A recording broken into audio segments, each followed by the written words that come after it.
अस्सलाम वालेकुम दोस्तों, अजीज़ों, बुज़ुर्गों, भाइयों, कैसे हैं आपके मजाज। उम्मीद है आप जहाँ कहीं भी होंगे खैर आफियत से होंगे। और मेरी आज की वीडियो का मौजू है ये जो गिलगित बल्तिस्तान में इलेक्शन हो रहे हैं, बल्कि हो चुके हैं, अभी गिनती जारी है, रिज़ल्ट आने शुरू हो गए हैं और पीटीआई को वाज़े बरतरी हासिल है। और पीपल पार्टी की भी 3-4 सीटें हो गई हैं और नून लीग की भी 2 सीटें पक्की हो गई हैं। और अभी कुछ जगहों पर रिज़ल्ट जो है वो आने बंद हो गए हैं। और बहुत सी जगहों पे 2-3 ऐसे पोलिंग स्टेशन हैं जहाँ पे नून लीग और पीपीपी के कैंडिडेट जीत रहे थे, वहाँ पे जो रिज़ल्ट अभी आने बंद हो गए हैं। और इस इलेक्शन में ख़ास बात यही हुई है कि पहले यहाँ पे नून लीग की हुकूमत थी, उनका वज़ीर आला था, और आखिर नून लीग को इतनी कम सीटें क्यों मिली हैं? क्या नवाज शरीफ का बयानिया कमज़ोर हुआ है या क्या हुआ है? ये एक बहुत ही दिलचस्प स्टोरी है। ये मैं आपको आगे जाकर वीडियो में बताता हूँ कि आखिर नून लीग के साथ कौन सा हाथ हुआ है यहाँ पे इन इलेक्शन में।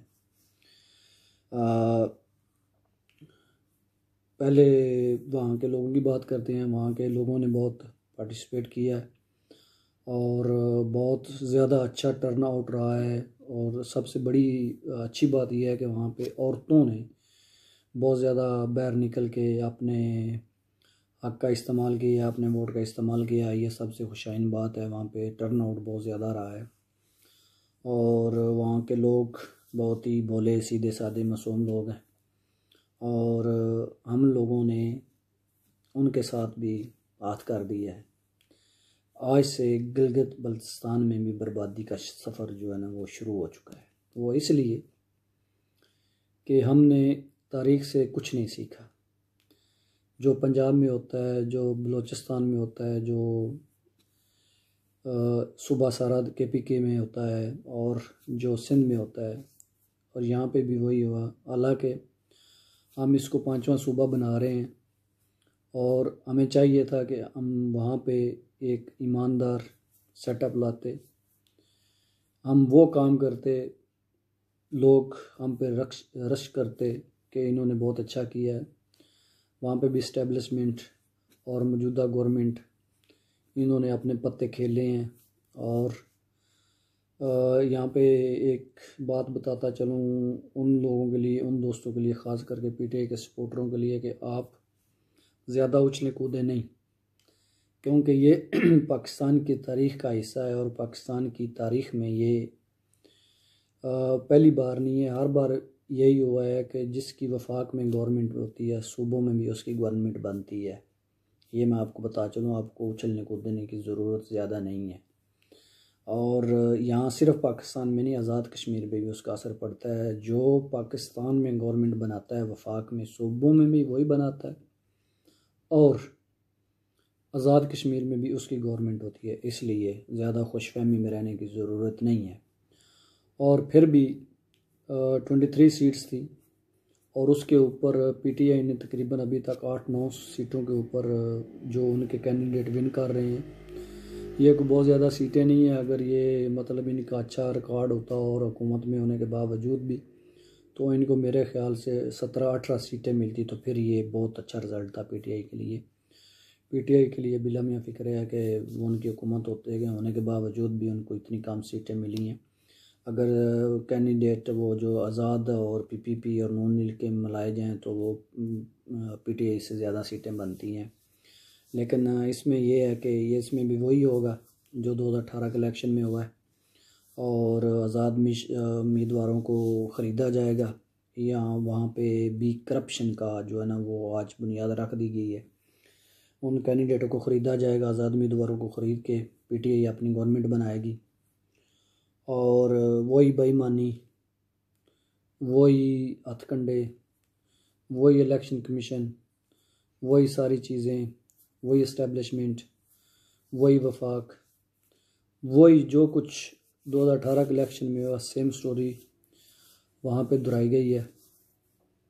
और लोगों को ख़रीद के, कंपनियों को ख़रीद के, कुछ सर्विस जो सर्वे करते हैं उनको PTI के हक़ में इलेक्शन से 3-4 दिन पहले उनका जो वो सर्वे आना कि पीटीआई इतने परसेंट इतने मार्जिन से वहाँ पे जीत रही है, हुकूमत बनाएगी, ये भी एक धांधली की सबसे बड़ी निशानी थी। और दूसरा ये जो इन्होंने इलेक्शन कमीशन के साथ किया है बहुत सी जगहों पे, बहुत सी ऐसी चीज़ें पहले उनके साथ जो सारी चीज़ें तय हो गई थी। और सबसे बड़ी बात जो नून लीग को वहाँ पे जो बहुत ही कम सीटें मिली हैं, उसकी सबसे बड़ी वजह ये है कि इन्होंने ये करना था और ये लाज़िमुल मलज़ूम था, क्योंकि मियाँ साहब के बयानियों को कमज़ोर करने के लिए ये लाजमी था कि वहाँ पे उनको हराया जाता और ये ज़ाहिर किया जाता बज़ाहिर कि देखें जी मियाँ साहब का बयानिया हार गया है, नून लीग का बयानिया हार गया, वोट को इज़्ज़त दो का बयानिया जो हार गया है। अभी मैं देख रहा था कि कुछ वफाकी वज़रा जो हैं उनके बयान चल रहे थे कि वो जी मियाँ साहब का बयानिया दफन हो गया, मियाँ साहब की मरियम साहिबा की सियासत दफन हो गई, ये हो गया वो हो गया। बिलावल को बहुत बड़ा धचका लगा है, बिलावल को लोगों ने लड़काने का रास्ता दिखा दिया है और मरियम को मियाँ साहब को इस तरह हो गया। तो भाई ये इलेक्शन इस तरह नहीं होते, ये बयानिए बनाए जाते हैं, बयानी कमज़ोर किए जाते हैं। आपको यहाँ पे एक मिसाल देता हूँ, जब घोड़ों की रेस होती है ना, तो वो घोड़ों के पाँव के नीचे वो लगाते हैं प्लेटें। आप लोगों ने अक्सर देखा होगा कि नीचे लोहे की वो खुरे, जिसको खुरे कहते हैं पंजाबी में, खुरे लगाए जाते हैं, लोहे की प्लेटें लगाई जाती हैं। और ख़ास करके उन घोड़ों के लिए जिन घोड़ों का इन लोगों को पता होता है कि इस घोड़े ने अभी जीत जाना, उनको लंबी कील वाले जो ना वो खुरे और वो प्लेटें लगाई जाती हैं, ताकि जब वो दौड़ता है तो उसके वो ज़्यादा लंबे होने के वजह से वो पाँव में चुभते हैं और घोड़े की स्पीड जो है ना वो कम रहती है और वो घोड़ा जो है हार जाता है। और दूसरा, अक्सर आपने देखा होगा कुत्तों की लड़ाई, हमारे देहात में अक्सर बहुत ज़्यादा कुत्ते लड़ाए जाते हैं। कुत्तों की लड़ाई में दो पार्टियों के कुत्ते होते हैं, दो बंदे आते हैं एक एक अपना कुत्ता लेके, तो वो देखते हैं, जब एक पार्टी देखती है कि उसका कुत्ता हार रहा है, वहाँ पे एक अचानक तीसरा बंदा आता है, जिसका कुत्ता हार रहा होता है वहाँ पे एक तीसरा बंदा आता है। और वो तीसरा बंदा क्या करता है, वो जब आता है वो अपने हाथों के ऊपर एक बहुत ही अजीब किस्म की एक दवाई होती है, स्प्रे होती है, वो हाथों के ऊपर अच्छी तरह मल के, और कभी वो हाथ जेब में डाल के आता है, कभी उसने कोई जैकेट्स पहनी हो तो वो उसके अंदर ऐसे हाथ डाल के आएगा, तो आते ही कुत्ते की गर्दन के ऊपर, कुत्ते के कानों के ऊपर ना ऐसे ऐसे वो करना शुरू कर देता है, ताकि वो स्प्रे जो है पूरी तरह उसकी गर्दन के ऊपर। अक्सर आपने देखा होगा कि कुत्तों की लड़ाई में कुत्ते गर्दन से पकड़ते हैं, या कभी टांग आ गई, टांग से पकड़ लिया, कानों और गर्दन से पकड़ते हैं। और वो जो तीसरा बंदा आता है वो एक ऐसी वो स्प्रे होती है, वो उसके ऊपर आकर लगाता है, तो जो कुत्ता जीत रहा होता है वो अचानक हारना शुरू हो जाता है, इसलिए कि वो वहाँ पे जब गर्दन के ऊपर काटने की कोशिश करता है, उसको पकड़ने की कोशिश करता है, तो उसके दांत खट्टे हो जाते हैं। तो वो दांत खट्टे होने की वजह से वो आहिस्ता आहिस्ता हारना शुरू हो जाता है, तो वहाँ पे पास जो बाजी है वो पलट जाती है। और यहाँ पे भी कुछ ऐसा ही हुआ है कि पहले क्या किया है, पहले वहाँ पे लोगों को तोड़ा गया है बिल्कुल इलेक्शन के करीब, जिस तरह 2018 के इलेक्शन में जुलाई में मियाँ साहब को और मरियम बीबी को अंदर कर दिया गया था, इनको गिरफ़्तार कर लिया गया था, और उसके बावजूद भी पंजाब में उन्होंने अक्सरियत में जो सीटें ली और फिर बाद में जो आपके सामने है, और इतनी तादाद से जो उनकी सीटें शुरू में जब रिज़ल्ट आना शुरू हुए थे तो तकरीबन 87 सीट्स नून लीग विन कर रही थी, और पीटीआई जो है वो भी तकरीबन 67 लाइक दिस वो सीटें विन कर रही थी, और तकरीबन 40-45 सीट्स जो नून लीग की थी वो विन कर रहे थे। अचानक वो सिस्टम बैठ गया और आपको पता ही है फिर वो उस इलेक्शन में क्या हुआ। तकरीबन वहाँ पे 123-125 सीट्स बनती थी मुस्लिम लीग नून की, जिसमें से 110 सीट्स जो हैं वो पीटीआई को दे दी गई उनको जितवाने के लिए। और यहाँ पे भी वही काम हुआ है, और उनके जो विन कर रहे थे कैंडिडेट जो पहले नून लीग में शामिल थे उनको तोड़ा गया, उनको मुख्तलिफ़ जमातों के साथ जोड़ा गया और ख़ास करके उसको एक मखसूस जमात PTI में वो लोटा करेंसी चली, वहाँ पे PTI में उनको जो है वो ज्वाइन कराई गई PTI। और जब बिलावल पहले चले गए थे और बिलावल ने वहाँ पे जाके बहुत अच्छी वो जाके तकरीरें की हैं, बहुत अच्छा जाके उन्होंने वहाँ पे उनको बहुत अच्छा रिस्पांस मिला है। और मरियम चौंके लेट पहुँची थी और इनका तकरीबन पहले जाने का इन्होंने पहले यही सोचा था कि हम ये जो हमारा बयानिया है, हम जो पंजाब में या इधर उधर बिज़ी हैं PDM के प्लेटफार्म से, हम यहीं रहते हैं।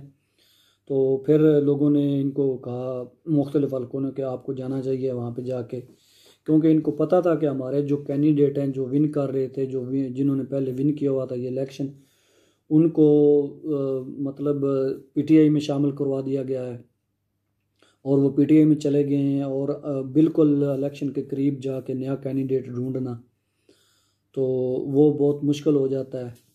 तो इसलिए उनके पास एक तो कैंडिडेट नहीं थे मुस्लिम लीग नून के पास, और उन्होंने सिर्फ 6 हलकों के ऊपर कैंडिडेट अभी खड़े किए थे। 6 हलकों में से उनको अभी 2 सीटें जो हैं वो कन्फर्म मिल चुकी हैं। और ये जो मैं पहले आपको बात बता था रहा, कुत्तों की लड़ाई वाला, वो जो तीसरा बंदा आता है, यहाँ पे भी हमें वो तीसरे बंदे की तलाश है। तीसरा बंदा ढूंढना चाहिए। वो तीसरा बंदा कौन होता है?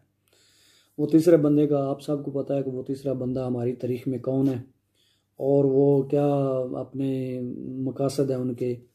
और ये 100% वहाँ की बोली बाली आवाम के साथ धोखा हुआ है। बोली बाली आवाम के साथ वहाँ पे उनको अभी सिखाया गया है कि हम पाकिस्तान में, मतलब पंजाब में, सरहद में, KPK में और बलूचिस्तान में और सिंध में हम किस तरह धांधलियाँ करवाते हैं, हम किस तरह करप्शन को प्रमोट करते हैं।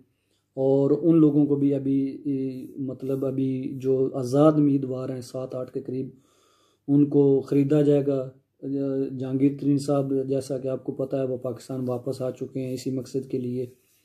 और वहाँ पे गवर्नमेंट बनने के अचानक बाद पाकिस्तान के सूबा पंजाब में एक बहुत बड़ी तब्दीली रूनुमा होने वाली है और उस तब्दीली में भी तरीन साहब का बहुत बड़ा हाथ होगा। बुज़दार साहब जाने लगे हैं और वहाँ पे गिलगित बल्तिस्तान में ये जो अभी नया खेल शुरू हुआ है, नई गवर्नमेंट बनेगी। और देखें इतनी जिठाई और बेशर्मी के साथ इन लोगों को आगे लाया गया है कि ताकि एक बयानिए को, एक मियाँ साहब के बयानिए को कमज़ोर किया जाए, ताकि वो लोग सोचें जी वो जी ये देखें जी इनका बयानिया, इन्होंने ये एस्टेब्लिशमेंट के ख़िलाफ़ बातें की थी, वहाँ पे लोगों ने इन्हें रिजेक्ट कर दिया।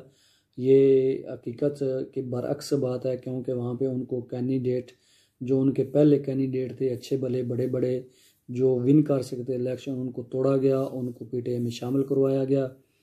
और उनको बहुत लेट वहाँ पे मरियम साहबा पहुँची और जो उनके मेन स्ट्रीम लीडर थे वो भी वहाँ पे गए, लेकिन बहुत देर हो चुकी थी वहाँ पे जाकर नया कैंडिडेट ढूंढने, उनको टिकटें देनी। एक तो ये उनके लिए अपसेट हुआ है, एक मुस्लिम लीग उनके लिए ये मुश्किलात थी और इस्टेब्लिशमेंट ने वहाँ पे भी इनका रास्ता रोकने की कोशिश की है और अपने मनपसंद जो है ना वो मतलब रिज़ल्ट वहाँ पे हासिल किए हैं। ये बहुत बड़ी नाकामी है हमारी, बहुत बड़ी नाकामी है हमारे पाकिस्तान के लोगों की, आम आवाम की, जो महंगाई से पिस रही है, जो जिनके पास खाने के लिए कुछ नहीं है, पेट्रोल बहुत महंगा है। अभी जो ये थोड़ा बहुत 1 सेंट 2 सेंट करके ये जो महंगाई नीचे कर रहे हैं इमरान खान, खाम ख्याली जो है ये बिल्कुल बरअक्स है। मैशत बिल्कुल तबाह हो चुकी है। ये जो अभी आपको बैंक रिज़र्व दिखा रहे हैं ये बिल्कुल 2 नंबर हैं, ये कुछ भी नहीं है। ये 1-2 महीने के बाद आपको फिर पता चलेगा कि ये क्या होने वाला है। जनवरी में, दिसंबर में और जनवरी के एंड में बेतहाशा महंगाई होने वाली है। बेतहाशा पेट्रोल, डॉलर और चीज़ ऊपर जाने लगी है। ये सिर्फ ये कर रहे हैं कि इधर उधर से थोड़े बहुत पैसे मांग के, थोड़े बहुत ख़जाने में डाल के लोगों को, अभी ये जो PDM के जलसे हो रहे हैं और ये जो सब कुछ हो रहा है, इसको थोड़ा सा नाकाम बनाने के लिए ये शोशा छोड़ रहे हैं कि महंगाई कम होने लगी है। मैशत ने बहुत जी वो उनको पर लग गए हैं, मैशत को, मैशत बहुत ऊपर जा रही है, ये हो रहा है वो हो रहा है, सब झूठ है। क्योंकि जितने नए सर्वे आए हैं पाकिस्तान में मैशत के बारे में, महंगाई के बारे में, वो बिल्कुल जो खान साहब कह रहे हैं, जो वज़रा कह रहे हैं, उनके बरक्स है। अगर खान साहब और वज़रा ये चीज़ मानने को तैयार हैं कि जो गिलगित बल्तिस्तान में ये जो 3-4 दिन पहले सर्वे आया है कि पीटीआई वहाँ पे जीत रही है, अगर वो वहाँ के सर्वे मानते हैं तो उनको ये भी सर्वे मानने चाहिए। पाकिस्तान में ये जो सारे सूबों के सर्वे आए हैं उनको ये भी सर्वे मान लेने चाहिए। खाम ख्याली गवर्नमेंट है और बिल्कुल एक नाअहल सेलेक्टेड टोला वहाँ पे बिठा दिया गया है जिनको कोई एक्सपीरियंस नहीं था, जिन्होंने पहले एक दुकान भी नहीं चलाई, उनको पाकिस्तान दे दिया है चलाने के लिए।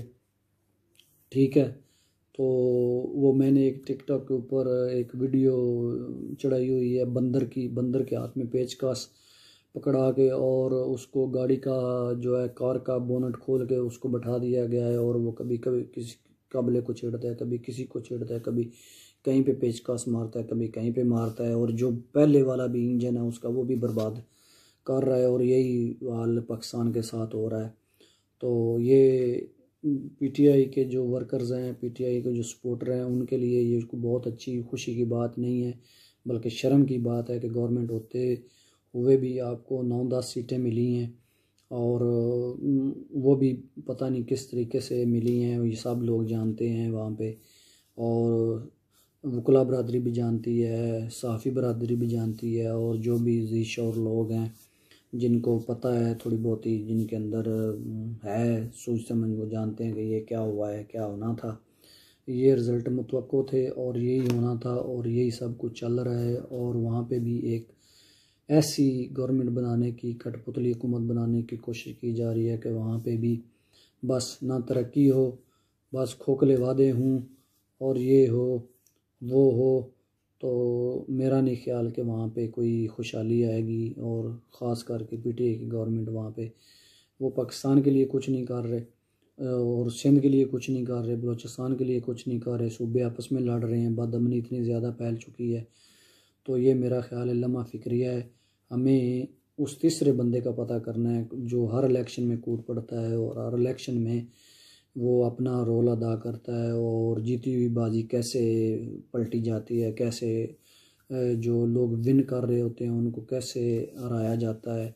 तो ये तीसरे बंदे का जब तक बंदोबस्त नहीं होगा, पाकिस्तान कभी भी तरक्की नहीं करेगा मेरे दोस्तों भाइयों। तो प्लीज़ प्लीज़ प्लीज़ अपने मुल्क के लिए सोचें, अपनी कौम के लिए सोचें। तो यही हमारी कामयाबी है, यही हमारी तरक्की है। हमें अब 21वीं सदी चल रही है तो हमें अब सोचना चाहिए दूसरी कौमों के तरह हमें भी जो इंसाफ का जो है दामन वो नहीं छोड़ना चाहिए, इंसाफ पे एक मुआशरा खड़ा करना चाहिए। और जिस मुल्क में इंसाफ ना हो वो मुल्क नहीं चलते। ठीक है, जुल्म ज़्यादती लोग बर्दाश्त कर लेते हैं, लेकिन ना इंसाफ़ी जहाँ पे होती है वहाँ पे ना मुल्क तरक्की करती हैं, वो कौमें बिल्कुल बैठ जाती हैं, वो कौमें बिल्कुल तरक्की नहीं करती। मेरे दोस्तों, बुज़ुर्गों, भाइयों, ये एक तय है कि हमारे मुल्क को चलने नहीं दिया, बिल्कुल चलने नहीं दिया। ये इस्टेब्लिशमेंट के रोल ख़त्म होने चाहिए। हर अदारे को अपनी हदूद में रह कर काम करना होगा। अगर ये नहीं होगा, एक सुनहरी मौका है पाकिस्तानी अवाम के पास, पाकिस्तानी कौम के पास, कि हम नाइंसाफ़ी के आगे, जुल्म के आगे खड़े हों और एक ऐसे मुआशरे की तश्कील दी जाए। आज सरे नौ सब पार्टियों को, सब जो बड़े बड़े हैं, जो करता धरता है मुल्क के, उनको सोचना चाहिए, अपनी अनाज छोड़ देनी चाहिए, एक दूसरे को माफ़ करके। गलतियाँ सब ने की है, फरिश्ता कोई भी नहीं है। सियासतदानों से भी गलतियाँ हुई हैं, इस्टेब्लिशमेंट से भी गलतियाँ हुई हैं, बहुत से जजेस हैं उनसे भी गलतियाँ हुई हैं। मेरा ख़्याल है कि इन सब को एक दूसरे को माफ़ करके एक ओपन डायलॉग होना चाहिए और पाकिस्तान की तरक्की के लिए आगे बढ़ना चाहिए। अपनी अना में आके इन्होंने मुल्क का बेड़ा गर्क कर दिया है। फ़लाँ वो कर रहा है जी, वो ये कर रहा है, वो उधर बैठ के कर रहा है, वो उधर बैठ के कर रहा है। तो यही इन्हीं बातों की वजह से हमारे मुल्क का जो है ना वो सत्यानाश हो चुका है। तो बुज़ुर्गों, दोस्तों, भाइयों, दुआ में याद रखिएगा। प्लीज़ मेरा चैनल सब्सक्राइब कीजिएगा। अल्लाह ताला आपको अपने ईमान में रखे, यहाँ कहीं भी हों आप शाद रहें, आबाद रहें, खुश रहें। अल्लाह ताला आपको हामी नासिर हो। अल्लाह हाफिज़। जज़ाक।